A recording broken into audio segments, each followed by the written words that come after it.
All right, what's going on, everybody? Welcome back to 3QS, Three Questions. Today, I have a really intelligent guest. I actually ran into him again. What was it, like a month ago, almost? Almost like a couple weeks, right? A couple of weeks. Yeah, a couple of weeks. And I actually forgot what he does. And I was like, oh, this would be great to talk about. This is some good stuff, man. And without further ado, today we have Jamaal Aleem. What's up, man? Welcome to the show. I am welcome, man. Thanks, Art. Thank you for the opportunity. Really quick. Oh yeah. He calls me Art. It's Art. That's how far we go back a ways. That's why when I say it's been a minute since I've seen him, it's been a minute. So he still calls me Art. But anyway, continue. My bad, man. Yeah, continue. Nah, you good. Nah, it's cool. I was just saying thank you. I appreciate the opportunity. I'm definitely all for, coming on podcasts and speaking, whether it be with you or anybody else, just to bring some type of value to people. So I definitely appreciate the offer. And at the end of the podcast, hopefully, the speakers, you, myself would, gain some type of value out of it. So cool. That. Yeah, I appreciate you coming through and driving all the way out here too, man. I know you had a little bit of a trip, so I appreciate that more than anything. Because time is everything. Absolutely. But anyway, because time is everything, let's get right into it, man. All right, cool. So the first question, who is Jamaal? Like, who are you? What do you do? What do you bring to the table when it comes to life? And where are you from? Okay, cool. So that's a good question. Well, I'm going to give you who Jamaal is. Jamaal, young African-American man, born and raised in America, USA, Baltimore, Maryland. Attended Baltimore City, Baltimore County schools. Jamaal, he's a wrestler. He wrestled in high school, became county champion while he did that. Jamaal is a AWS engineer. Jamaal is a soon-to-be husband. Jamaal is a father. Jamaal is a son, an uncle, a great uncle, a cousin. Jamaal is an entrepreneur, investor. That's a little bit about Jamaal, Yeah? Yeah. Man. So you say born and raised in Baltimore. Yeah. Like, what part of Baltimore? To be honest, my family is originally from over East Baltimore, but I went to is that like your mom and dad, or like your family is like born and raised American, like Baltimorean? Like, okay. Baltimorean. Yeah. I went to school at East Baltimore City schools and West Baltimore City and county schools. To be honest, graduated from Rounderstown High School. So yeah, that's where I wrestled at and took first place in Baltimore County back in 2017. But yeah.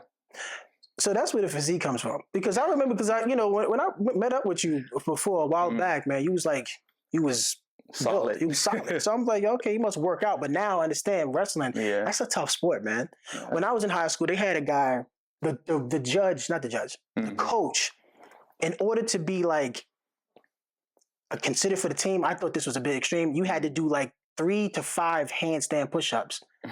Is that like real, or is that just him doing that? Because I seen him practicing that, and I was like, damn, they got to do that for real? I mean, from my experience, wrestling is a really intensive physical sport, not only physically, but mentally. So we've done things like that. We've done things like duck walking, and duck walking is a form of just like sliding. I want to say a training technique where you take a slide to a single leg type of takedown. And this is just wrestling terminology. But yeah, you got to get real, and you got to have real, you got to be in shape, to be honest, to tell you the truth. And we will only go to the weight room probably like once or twice every week. Everything else, calisthenics, Okay. So let me ask you this, because usually when, Black Americans, Black men, and Black boys, it's usually one of 2 sports. Basketball, football. Sometimes it's track, but you rarely hear anything about wrestling. So like especially like, well, okay, what drew you to wrestling? Because I didn't know that. This is new information for me. So like, what drew you in for wrestling? To me, I'm not gonna lie, I strive to be unique. So in my own, I want to say, form or like craft or life, to be honest, I strive to not to conform to society and, conform and just staying in the normal of what people typically do. So my own uniqueness was, okay, let me get into wrestling. It was something that I've never really thought I was going to get into. And then on top of that, it's crazy because I used to play chess too while being a jock, or what people would call a jock in high school. But and then when I used to my ninth grade year, I played defensive linebacker, and the defensive coach was the wrestling coach too. So that's how I got. So that was a natural transition. Yeah. So you did play football. So you did take the normal route. Played football one year, and it's crazy because all of the football coaches was kind of mad at my wrestling coach. He was like, "Oh, why you took Jamaal from us, this, that, and the third?" And they used to always try to get me to come back to playing football, but I just stuck with wrestling after that. Well, you said you became a champion. Yeah, Baltimore County. So you became a champion doing that. Would you say you would have become a champion playing football? Honestly, with the team that you were on at the time. I mean, listen, that year, that my JV for my ninth grade year, we was on fire that year. We was crushing. I think we was better than varsity team. Like that year when I played football, I think I was on the we had the all defensive. We were the all defensive team in the county back in I think that was like 2015 or 14. I can't really remember, but it was my ninth grade year. But to each his own. I don't know. So I'm not gonna sit up here and tell you something different. So I hear that. I mean, wrestling, like I said, is not the typical route for a lot of African American boys. They usually go for, again, football and basketball and then track. Yeah. But that was interesting for me to hear that, and you became a champion. And you said you was crushing it, but that was JV. You said that was JV that y'all was winning like that, or were you on varsity? For wrestling? For football. No, football. That was my ninth grade year. That was JV. So okay, because in order to win like state champion, you got to be on varsity and stuff. Right, so right. You see yourself would have been going to varsity if you didn't go to wrestling? I'm only asking because you won. Right. You became a champ. Yeah, in Baltimore. So is there any regrets? I mean, I wouldn't have regrets if I became a champ. I mean, that's the hell nah. I mean, and that's a solo sport for the most part. Wrestling, it's just you and the other opponent on the mat. You got to really rely on 11 other people in football. But when it comes to wrestling, that's you. You know what I'm saying? So like I almost, in all honesty, I almost think that probably would a better move. You got credentials. You know what I'm saying? You got credentials when it comes to that. Man. Yeah, definitely. It's crazy. So I took first in Baltimore County 2017. I was in Baltimore Sun newspapers that year. I took fifth in the state of Maryland. And I took second or runner up for regionals. So all for the weight class of 170. So yeah. I mean, bravo. You know what I'm saying? Bravo. You say you played chess too? Yeah, I played chess. Like a lot of people ain't, because like what was that like? Because you said you graduated. What was it? 2017. And what was high school? Randallstown High School. Oh, so it was like in the county. That's Baltimore County. Okay, yeah. So it was predominantly black. Yeah, it was predominantly black, but there was a lot of different ethnicities there, and I was cool with like everybody. Okay. Well, every ethnicity. So. Okay, so you say it was kind of like weird when you was doing chess? Nah. So it's crazy. My stepdad, he taught me how to play chess a long time ago. Like when I was like probably like first grade, and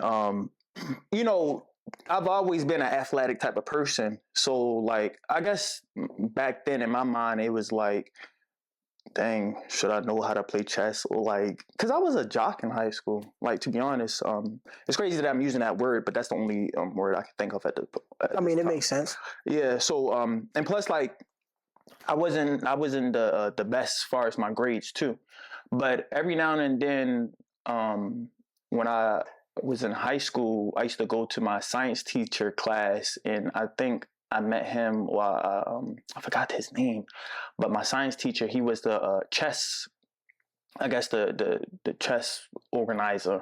So I used to go into his class during lunch and play him in chess and stuff like that. So it was like a little side quest type of thing. This reminds me of a story when I was in high school too, man. I would go, like you said, a side quest and play. I never did wrestling. I did play JV football. They wanted me to go on varsity. I didn't really like varsity or like football, so I was like, I'd try it, but I don't really want to do this. Right. But one day I was actually playing the chess guys, and I would go in there like during lunchtime, and we'd be playing chess. And somebody from the newspaper, the Gazette, I think it was, and they had photographed me playing chess and say, yeah, this person's, the chess team at Northwest High School was getting ready.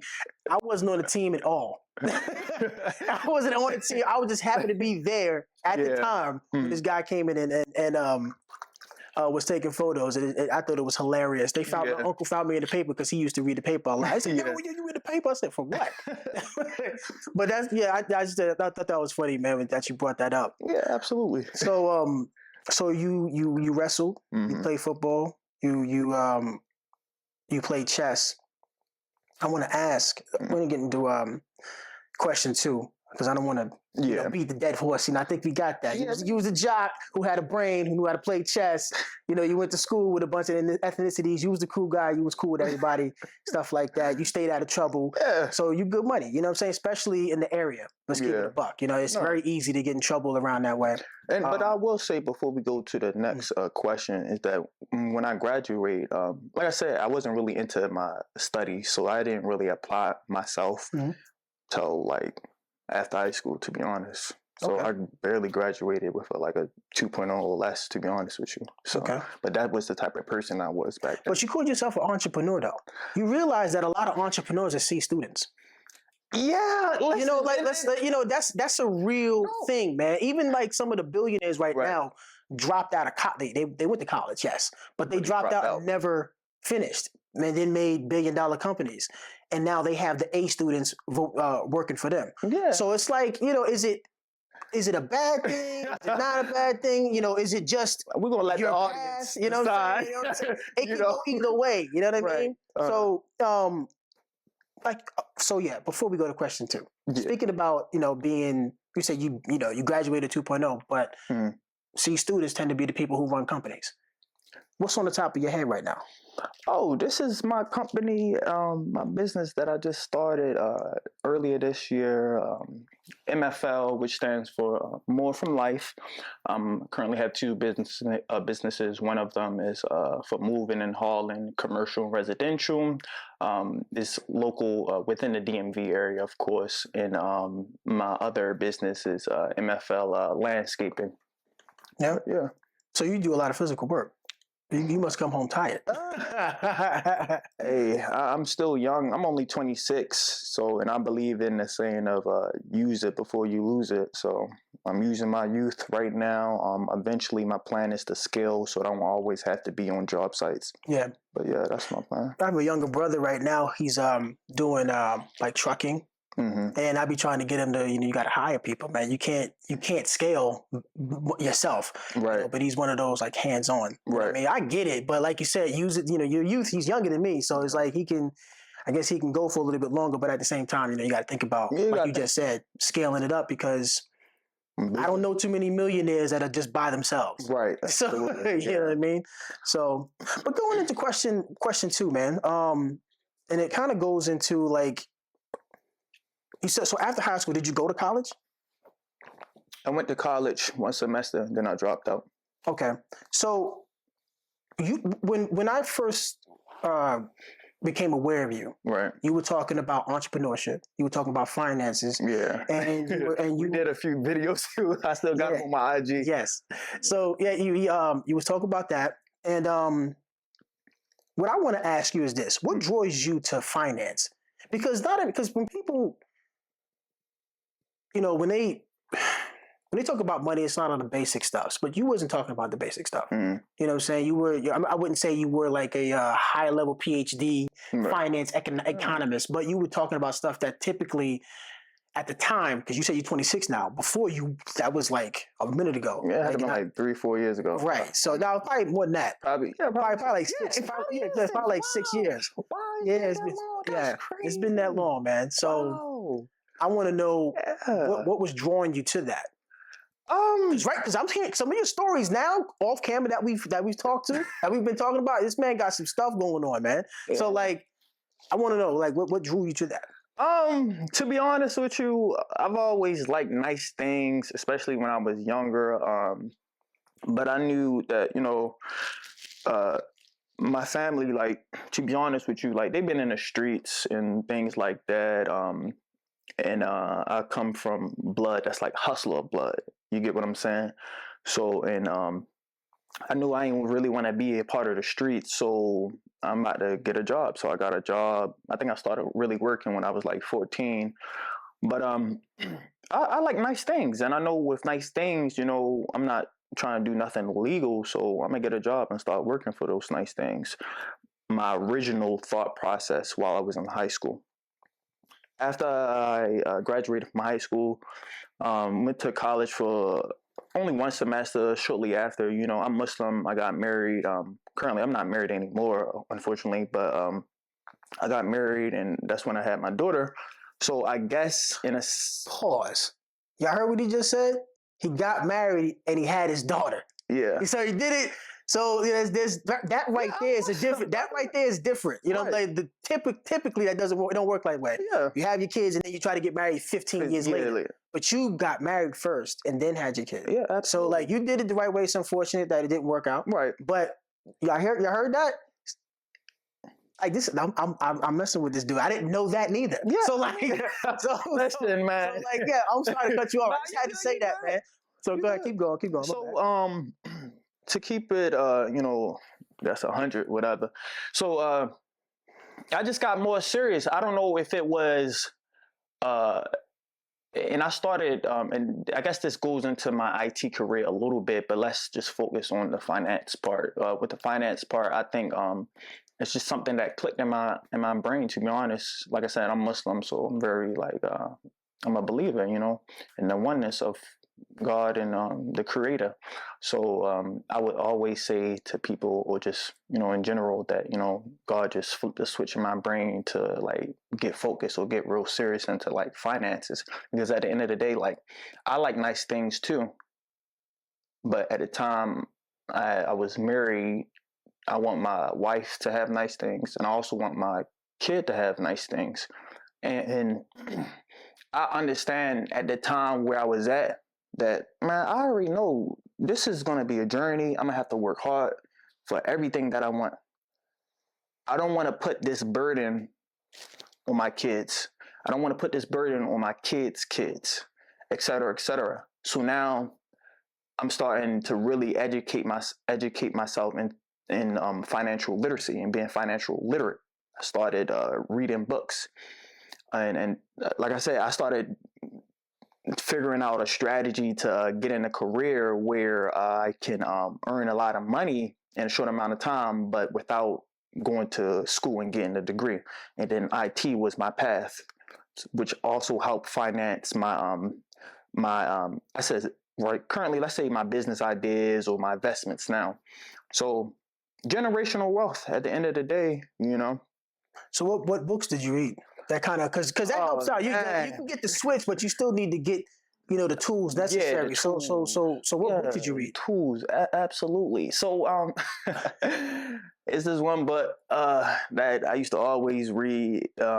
It's called The Richest Man in Babylon by George S. Clason. It's an old book, and it just talks about like the financial basics about, let's say, typically speaking, when you get paid, right? You get paid, they take out taxes, you gotta pay your bills, you gotta pay your taxes, you gotta pay, let's say if you have children, you gotta pay for them, you gotta pay for that. But what about paying yourself? So one of the lessons in the book is about pay yourself first. Even if it's $5, $10, you start building up these financial habits.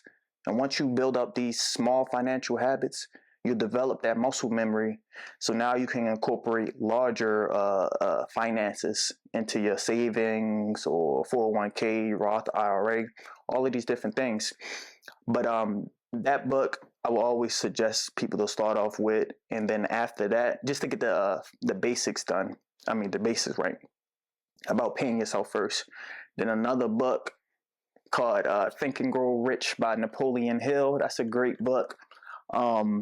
Rich Dad Poor Dad by Robert Kiyosaki. That's I mean, everybody gonna say that. If you ain't read that book, because I did that, and I'm not heavy in the finances like you are, right? But like I had to read that, and it's like that's basic. That's like finance 101 in my opinion, and it has easy stories to read. It's easy to understand. Yeah, definitely. So yeah, that's a few books that I've read, and then when you start talking about like stocks, what's a HSA, house savings account, 401k, what's a Roth IRA, how to allocate your income to different avenues or income generating avenues or assets. You just get specific books on that. Like, for example, I just purchased a property. I started listening to the Bigger Podcast Show about like 6 years ago. Mm. And it took me 6 years now to be financially ready to have purchased a property. Most recently, like about 2-3 weeks ago. I started listening to Bigger Pockets. I started reading one of their books, the Small Multi-Family Millionaire book. They got 2 parts. The first one is the Small Multi-Family Millionaire book, and then the other one is the Large Multi-Family Millionaire book. So I'm reading that one next. So you get into the property that you buy. If you don't have to get too specifics, but is it a multifamily where you're being a landlord and you have different units? Yeah. Okay, because I have a friend of mine that she does the same thing. Actually, I rented from her. Mm-hmm. Actually, I was in downtown Baltimore and I was staying out there, and I rented from her. Mm-hmm. And she was like talking about it, saying that she wants to get more properties. Have a certain number so she can manage it and things like that. So I saw her managing that. I think the thing that I was worried about was just the tenants. If you get good tenants or bad tenants, I guess it depends on the area though. But like you already have tenants in your property now, or is that a process that you have to learn how to actually, advertise your building to get the tenants? How does that work? So I'm still doing like the light rehab. Everything should be done. Well, the whole building should be done by November the 1st, God willing. Far as like the tenant placement, I'm not really concerned about it because I have a network of people who are competent that can help me succeed in that. So, and then with that being said, I always like to touch on like your network is your net worth. So the people who can definitely open up doors, especially if you have a mentor. I was just telling one of my I consider him a little brother to me. We was in a car yesterday, so if he ever see this, he'll know who he is. But I was talking to him the other day, saying that a mentor. I will always tell people to get mentors to advocate for that, whether it be a mentor financially, spiritually, physically. Just have some type of mentor that can help bridge the gap of your lack of experience. That's really what having a mentor is about. To bridge the gap of your lack of experience and years in the area that you want to be, in the area you want to excel at. I hear a lot of people talk about getting mentors, and it makes sense. What do you think stops people from trying to get a mentor or actively seeking out a mentor? What do you think that is? Because I've noticed people, it should be easy, and you would think that a person that has a lot of knowledge would want to share it at some point. When you're in grind mode, fair enough, you kind of like focus, your head is down, and you're trying to build. But at one point, when you get to that plateau, so to speak, you start sharing knowledge, and you can become a mentor to other people. But what do you think stops people from going out and reaching out to get mentors? Because that's good advice, and I hear it all the time, and it's repeated advice, which kind of tells me that some people they don't always make the move to get a mentor. They always try to focus and do everything by themselves. Because I have to say, in my personal experience, I've been like that. Even before, take all these cameras and stuff like that. I had to bite the bullet and reach out to someone who was more experienced to really, really learn. I can do it myself, but it would just take too long. Right. What is, in your opinion, would stop people? Because you're giving the advice. I don't think you have to convince yourself to reach out for a mentor. You know what I'm saying? So what do you think it stops? What do you think helps prevents other people from reaching out? I think it's two things. I'm gonna say the first thing. The first thing is that, it's a saying that when the student is ready, the teacher will, come or will arrive. And to piggyback off of that, enter into the next part that I was going to say is that I think at the end of the day, it's kind of a pride and ego thing. Because like even you just mentioned, you had to bite the bullet to reach out to somebody to ask for help. You get what I mean? Yeah. So we have to get rid of that pride and ego and I can do it by myself. Like, nah, bro. Like, well, nah, sis. Like, it's so many different people out here. That's why I don't mind like going to certain events to network and try and find a mentor or just asking for help. I'm not like I'm cool. Like at the end of the day, like I said, I'm Muslim, so I know that I can't do everything on my own, and I know that Allah or the Creator is in control. So automatically, that pride and ego that's out the door for me. So I think with other people, they just need to let that pride and ego out of their heart, out their whole body, and just like, dang, I need help. Let me search. Even in the Bible, it says, "Seek and you shall find." Correct? Mm-hmm. Right. So, okay. So it's an ego thing. I think it's a pride and ego thing. Pride and ego thing. I mean, I would agree with you on that. Because I'm used to figuring stuff out. And sometimes you just can't. Right. And that's you just can't. Sometimes you just gotta reach out, pick up the phone, man, and just be like, hey, listen. Yeah, it's okay. I need somebody. The funny thing is, when I did reach out, the person that reached out had a hell of followers. Mm-hmm. I was sitting at I had 1,000 people following me, maybe, and he was at 15,000. I didn't even think he was gonna even respond. And you actually responded back. It was like, yo, I got to shoot. Here's the address. Come through. It's like, see what happens when you let that. Yeah, we just let it go. And ever since then, I've had no problem being like, yeah, let me go ahead and just pick up the phone and call it that. Yo, I need help with that. I don't know how to write the contracts. Can you send me one? I was just doing a shoot the other day with a buddy of mine, and I told him straight up. I said, yeah, I'm going full time doing this, so I need help with X, Y, and Z, and more specifically contracts. Right. And he says, "Oh, I got you. I'll send that to you as soon as we get done with this. I got you. No problem." And all you gotta do is ask. Exactly. Say it again, because you say it so eloquently. Say it again. What was your net worth? Is what? Your network is your net worth. So you're right, man. You're right. You are absolutely correct. And I'm glad to have you on to say that, so we can push it out to further out into the ether, man. But I know you spoke about the IT realm. This is still part of question 2. Okay, cool. So, with IT, because I met up with you again after so many years at your event, and you called me from a different number too. I had a different number saved, and it was cool. So I didn't know who it was. But that event was an IT event. So let me ask you a question. Like, since you got into IT, what makes you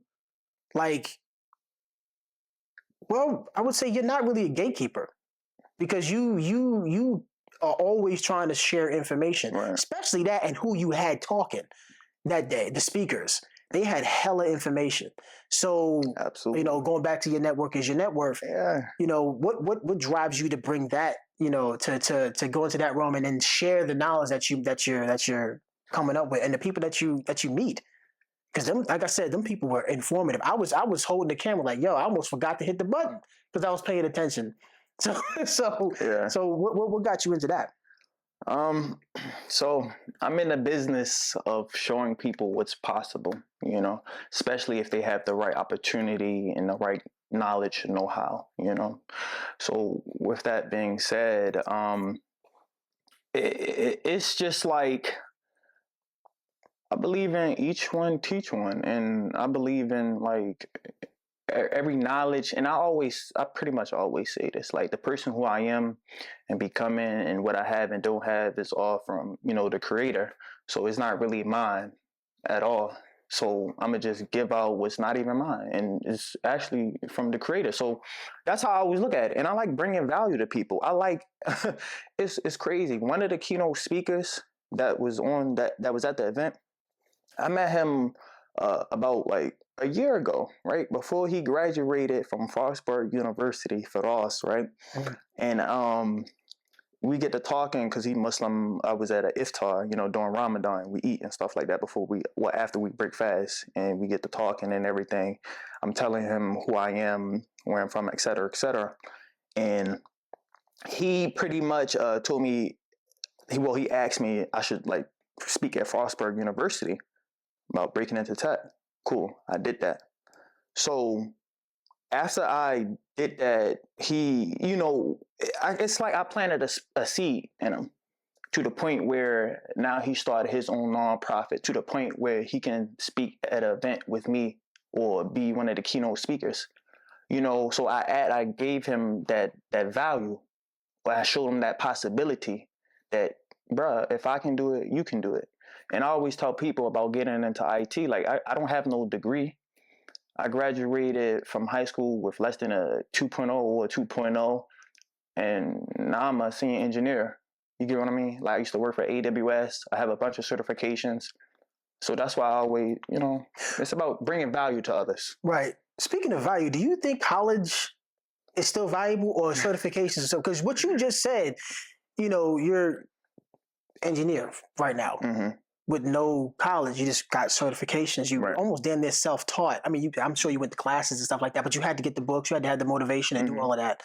So do you think college is still needed for, I'll shut up. What do you think? Well, do you think, so the question is, do I think it's still needed in IT or just in general? IT. I kind of know the answer. I know the answer when it comes to that. I mean, like, okay, well, let me say this. I will say this, right? I've heard stories, and I'm going to share, I guess, I'm going to touch on two parts. I've talked to countless of people in the IT field, whether they're in college or in the IT field currently. We're trying to get into the IT field.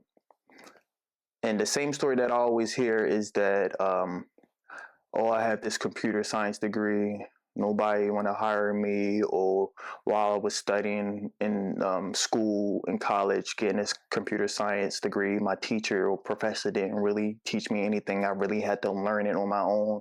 You get what I mean? So, and then now in this current economy, the IT marketplace, it's like everybody have a degree. And to expand upon the next point that I want to make, that I guess that's opposite of that, because that's kind of a negative. But the opposite of that is that, and I always tell people, all I have is certifications and experience. If you have a degree and certifications and experience, you're more valuable to me. You're more valuable in the IT marketplace than me. So with that being said, it's a 50-50 thing. I always say that always continuing to learn, continue to educate yourself after high school, because it's a saying, formal education will make you a living, but continued education will make you a fortune. So hopefully that answers some of that. I think it did. I mean, and I think you kind of hit it on the head. It's kind of 50-50. Like you said, if you got experience and a certification, you're more valuable than I am right now. Right. I have some experience, but I don't have the certification that you have. So you're more valuable. The person with the degree, certification, and some experience is now more valuable than you. So it's kind of a hit or miss, or depending on the situation that you got going on here. So I think you did answer that question. Speaking of you always getting back, and we're getting to question 3 right now. Right. Because you did put on that event, you had the speakers come up. And people did show up. Right. You know, People showed up from Philly and New Jersey. I didn't even know. I didn't know that was damn. I thought everybody was local. Yeah, that's what I'm saying. So yeah, and I found out after the fact. Oh, but you see what I'm saying? So like you never know how far your reach gonna. Exactly. So my question is, in our community, because I've gone to different colleges as well and had to sit through some talks, and a lot of the times I see at least the young kids, they don't seem to take it serious. They don't seem to understand that AI is coming in a big way. They don't seem to understand. And you had that guy there with AI, and he's not playing. Researcher, right? So yeah.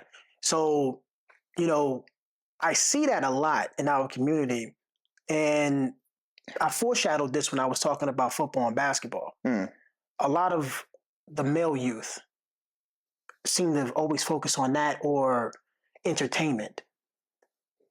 With you trying to bring the knowledge out there, why do you think it's almost,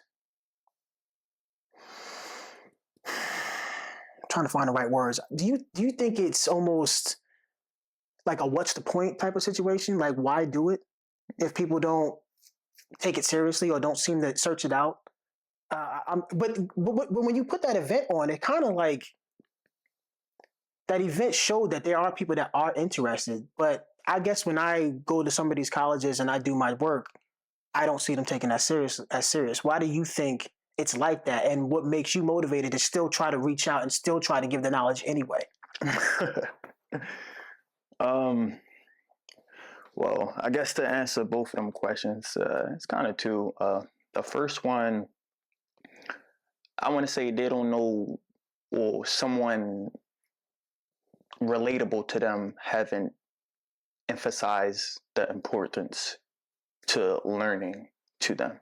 Because you got to think about it. When you're young, like you're youthful, you're not really trying to pay attention to what your teacher or this, that, and the third. You listening to music. You all about football, education. You all about what's now, not really what's to come. How to set myself up for success. And I think what's emphasized in Baltimore is just play, fun. Yeah. And when you get older, maybe. But when you get older, maybe. Yeah, but why I keep doing what I do, because it's a saying, or it was an old story, and the story goes like this. It was a preacher, and the preacher, he was speaking. He had an audience, right? Or he had an event, and the only person that showed up to this event was a farmer or a cowboy, right? And the preacher, he didn't want to preach anymore, but the cowboy or the farmer talked to the preacher and pretty much said that no, you should still pretty much like speak. You should still talk and everything. And because even when I feed my cattle, whether it's 100 who show up, 100 cattle show up, or one cattle show up, I'ma still feed my cattle. You get what I mean? So I'ma still bring some type of value to, because at the end of the day, that's the point. What your mission is, my mission at the end of the day is bring some type of value to anybody, to even if it's one person. And I was talking to my fiance about it and other people about it, other keynote speakers, and I was just letting them know, like, even if one person show up, I'm gonna still do my utmost everything to bring value to them. Perfection, to be perfect, it's impossible. But in trying to pursue perfection, you'll gain excellence. So with that being said, whether it's one person, 10, 20 people, like, my goal is to bring value. That is my goal. Nothing more, nothing less. Okay. That's how I keep moving forward. I kind of get it. Do you think your faith is drives that? Or is that just in you? No, bro. At the end of the day, it's my faith. It's my faith. it's my faith, and it's what my faith bring into me at the end of the day. Because like life, you gonna always have your ups and downs, but if you have your faith is going to be there with you when you're low. Your faith is or should be with you. You should keep it with you when you're high as well. So no fair weather faith, right? Yeah, absolutely. No fair Absolutely weather faith. right. So yeah. Okay. What do you think is like next, like usually at this point, Mhm. I usually have a bonus question, and I usually have like play rock paper scissors and things like that. But I don't have one right now because I asked the questions that I wanted to ask of you, and you've definitely given me some quotes. I got when I'm editing this, I'm gonna be zero. I'm gonna be focusing on some of them quotes, man. You said some deep stuff, and the stories that you told. I guess the next thing I would like to know is when's the next event? Nah, because I'm coming. I might have to know. I may not. I'm not bringing the camera. I'm gonna be sitting in the audience with a notepad next time. Because that was crazy. I wish I was recording a video. I know we talked about that, and we couldn't do it that way. But if I was recording it, I probably would have been able to, Yeah. So do you plan on doing another one, in the city, and do you plan on making it bigger? It's interesting because that event is what led to this right now. Mm-hmm. That event is also what led to me being invited to speak at UMBC a week after that event. Mm-hmm. So the next event, it's gonna always happen. Like this is my third year doing this. And what I mean by doing this, I mean giving back to the community. So yeah, it's definitely going to be a next event. I have an idea of like the theme kind of sort of. It's probably going to be more so around like leadership. So 3 years ago, I had a leadership conference, and it was just around leadership. The whole theme was around leadership. So I'm thinking about having another event, a leadership conference, but around being persistent. So your events are gonna have, so you have different themes. It won't only just be like tech and stuff like that. Yeah. Because I feel as though like not only do I feel, but I think at the end of the day, I'm gonna bring value in any and every way that I can possibly bring value to others, and whether it be through tech, whether it be through business, whether it be now real estate, life, et cetera, I'm just like, my main focus is to always bring value to others. Right. Because at the end of the day, like, if I bring value to one person and that one person because I spoke to them, they now in school, they now became a PhD, they now in medicine, and they remember what Jamaal had said something to them, and now they are inspired to develop some type of cure for X, Y, and Z, and they develop that cure. In Islam, we call that sadaqah jariyah.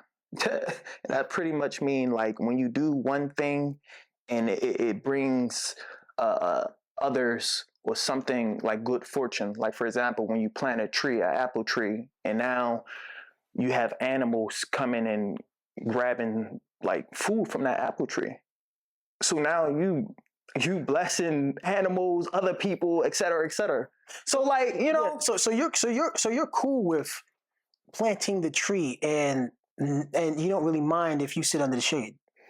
Yeah, I don't really. It is what it is. Like, I don't like.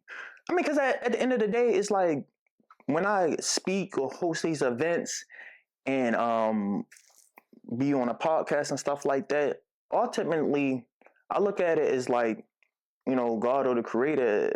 I'm just giving value back. So it's like, I feel blessed doing it. This is an opportunity. When I first came up here and started talking to you, I told you this is an opportunity to bring some type of value to people. So, and the wealth and the finance, that's all going to come while you doing that, while you being the best version of yourself And if my best version of myself is bringing value to others, if that's my goal, then I've achieved my goal. Right. Do you think, well, I feel it. You know, you mentioned earlier, and I have brought it up when it comes to the youth. Right. They may not relate, so to speak, but I do believe there is an awakening happening, especially with like, you're considered Gen Z? Yeah, I believe so. I'm you're like, 26. you're like in the middle or Yeah. older part of Gen Z. How's that work? Oh man, You're born like 98? 99. 99? So I'm Yeah, you're like right. So you're older Gen Z. Yeah. No, you're the middle Gen Z. I think it stops at like 03 or something like that. Yeah, something like that. I don't know, man. I'll have to look it up. But I think there is an awakening, especially because I'm a millennial. Right. I'm like right above you, and, you know, right above you, and I'm like the middle-aged millennial. But I do think there's an awakening with middle-aged to younger millennials and Gen Z starting to figure it out. I think Gen Alpha, which is the still college kids. Yeah. I think they will get it. As you said, being youthful, you're gonna make your mistakes. Yeah.